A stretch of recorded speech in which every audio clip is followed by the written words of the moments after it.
देखिए, सिविल सेवा की तैयारी शुरू करने के भी कई लेवल्स होते हैं। सिविल सेवा की तैयारी का एक हिस्सा है कि आप पढ़ाई कब शुरू कर दें सिविल सेवाओं के लिए, यानी कि सिलेबस की तैयारी कब शुरू कर दें।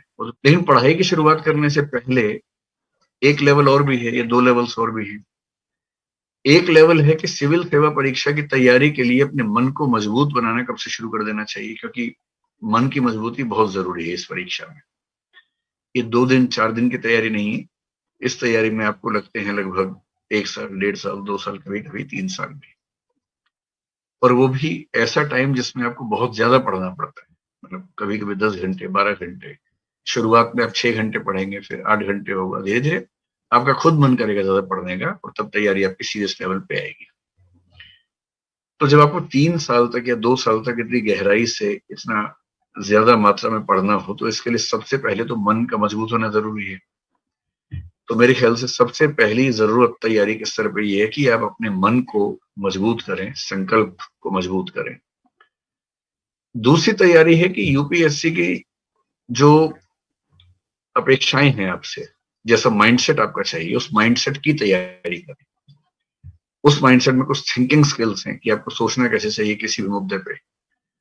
तो 360 डिग्री थिंकिंग जिसको बोलते हैं कि हर पक्ष के, यानी हर मुद्दे के पक्ष में, विपक्ष में उसकी उपयोगिता क्या है, उसके नुकसान क्या हैं, हर पहलू पर सोचने का अभ्यास होना चाहिए। जैसे सिंपल सा एग्जांपल ये कि मान लीजिए आपके पास व्हाट्सएप पे कोई मैसेज आया किसी जाति के खिलाफ, धर्म के खिलाफ, देश के खिलाफ, और उसमें कुछ नकली तथ्य पेश किए गए हैं। तो सीधे भरोसा करने की बजाय यदि आप उस पर थोड़ा सा रिसर्च करने लगते हैं, तो इसका मतलब आपका दिमाग अब यूपीएससी जैसा होने लग गया है। दी हुई बातों को वैसा का वैसा स्वीकार मत कीजिए, उन पर थोड़ा सा डाउट कीजिए। और रिसर्च करने के लिए क्या करना है, सिर्फ इंटरनेट पर जाके टाइप करना है गूगल में, बहुत सारे आर्टिकल्स आपको मिल जाएंगे। और जहां आपने किसी भी ऐसी बात को वेरीफाई करने के लिए कुछ आर्टिकल्स को पढ़ना शुरू कर दिया, इसका मतलब अब आप 360 डिग्री थिंकिंग के रास्ते पर चल पड़े। एक तो ये है। डिबेटिंग स्किल्स बहुत जरूरी है कि आप किसी भी बात के पक्ष विपक्ष दोनों को समझ के बैलेंस कर सकें। स्पीकिंग स्किल्स हैं जो इंटरव्यू में काम आती हैं कि आप ठीक से बातों को बोल पाते हैं। राइटिंग स्किल्स बहुत जरूरी है कि आप किसी बहुत बड़ी बात को जो 1000 शब्दों में है उसको आप 100 शब्दों में ब्रीफ कर पा रहे हैं, या किसी बहुत छोटे से विषय पर जो जिसका कोई सिर पैर समझ में नहीं आता है, उस पर आप 1000-1200 शब्दों का निबंध लिख पा रहे हैं। यूपीएससी में ऐसे निबंध आते हैं जो कई बार समझ ही नहीं आता कि वो क्या पूछना चाह रहे हैं, लेकिन उस पर 1200 शब्द आपको लिखने होते हैं। तो मेरा कहना यह है कि वैसे तो अगर आप एक अच्छे स्टूडेंट रहे हैं और 20-21 की उम्र में शुरू करते हैं या 22-23 में शुरू करते हैं तो भी कोई दिक्कत नहीं। लेकिन यदि आप सिविल सेवाओं को लेकर शुरू से सीरियस हैं और आप एज अर्ली एज पॉसिबल उसमें सिलेक्ट होना चाह रहे हैं, क्योंकि जितना जल्दी सिलेक्ट होंगे सीनियोरिटी उतनी ज्यादा मिलेगी, और इस सर्विस का असली मजा कलेक्टर होने में नहीं है। इस सर्विस का असली मजा सेक्रेटरी होने में है, और सेक्रेटरी होने का मतलब लगभग 30-31 साल की सर्विस के बाद आप सेक्रेटरी बनते हैं।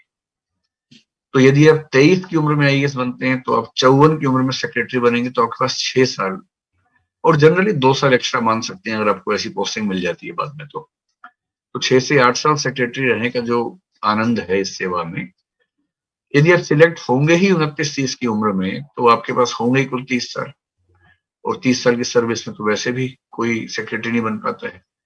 तो आप जॉइंट सेक्रेटरी बन के, एडिशनल सेक्रेटरी बन के रिटायर हो जाएंगे सेंटर में। उसमें फिर वो मजा नहीं है। तो यदि कोई सीरियस है शुरू से, तो मेरा ख्याल है कि स्कूल और कॉलेज लेवल पर कम से कम स्किल्स के स्तर पे काम करना चाहिए। डिबेट्स बोलना, चीजों को ठीक से पढ़ के कॉम्प्रिहेंड करना, विस्तार में लिखना, संक्षेप में लिखना, ये कुछ ऐसे स्किल्स हैं। हो सके तो स्कूल कॉलेज में कुछ लीडरशिप पोजीशंस को संभालना। कोई सोसाइटी है स्कूल या कॉलेज में, उसके अध्यक्ष बन गए, उसमें थोड़ा सा नेतृत्व कैसे करते हैं, प्लानिंग कैसे करते हैं, कोऑर्डिनेशन कैसे करते हैं, सबको साथ लेके कैसे चलते हैं, वो सब स्किल्स अगर आप पाएंगी, इन सब का फायदा इंटरव्यू में काफी ज्यादा मिलता है, क्योंकि आपका एक्सपीरियंस इतना रिच होता है कि आपके आंसर्स बहुत मैच्योर हो जाते हैं उसके बाद।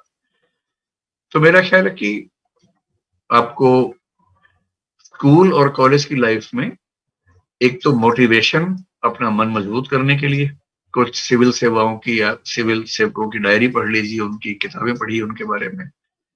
कुछ जैसे एक उपन्यास पिछले साल आया था 12th फेल, जो एक बच्चे की कहानी है जिसने 12वीं क्लास में फेल होने के बावजूद बाद में आईपीएस वो बना, मनोज उसका नाम है, अभी डीआईजी है महाराष्ट्र में।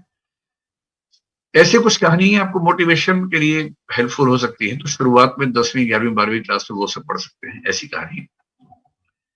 और डिबेटिंग, पब्लिक स्पीकिंग, कुछ स्कूल कॉलेज की जिम्मेदारियां संभालना, राइटिंग स्किल्स में दो चीजें, किसी बहुत संक्षिप्त बात पे विस्तार में लिखना और बहुत विस्तृत बात को बहुत संक्षेप में ब्रीफ करना, इस तरह से कोई पॉइंट मिस ना हो। ये स्किल्स आप कॉलेज में अगर डेवलप कर लेते हैं तो मेरे ख्याल से कॉलेज के बाद, और यदि ये बहुत सीरियस हैं तो आप कॉलेज के फर्स्ट ईयर के बाद से सीरियस प्रिपरेशन में उतर सकते हैं। और अभी तो क्योंकि कॉलेज चल भी नहीं रहा है तो आप कॉलेज की शुरुआत से भी तैयारी कर सकते हैं।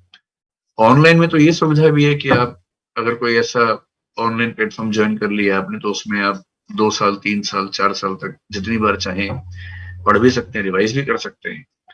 तो आप जिस भी यूनिवर्सिटी में, जिस भी कॉलेज में पढ़ते हैं, वहीं रहते हुए ऑनलाइन प्रिपरेशन की मदद से तैयारी की शुरुआत कर सकते हैं। पहले ये लिमिटेशन थी कि आप कॉलेज कर लेंगे, फिर आपको तैयारी करने के लिए किसी और शहर में जाना होगा, फिर वहां जाके आप तैयारी शुरू करेंगे। अब तो वो लिमिटेशन है नहीं, आप जहां भी रहते हैं वहीं से जो भी ऑनलाइन प्लेटफॉर्म आपको अच्छा लगे उस ऑनलाइन प्लेटफॉर्म से मदद लेके अपनी तैयारी शुरू कर सकते हैं। कॉलेज के साथ फर्स्ट या सेकेंड ईयर में शुरू कर देना चाहिए।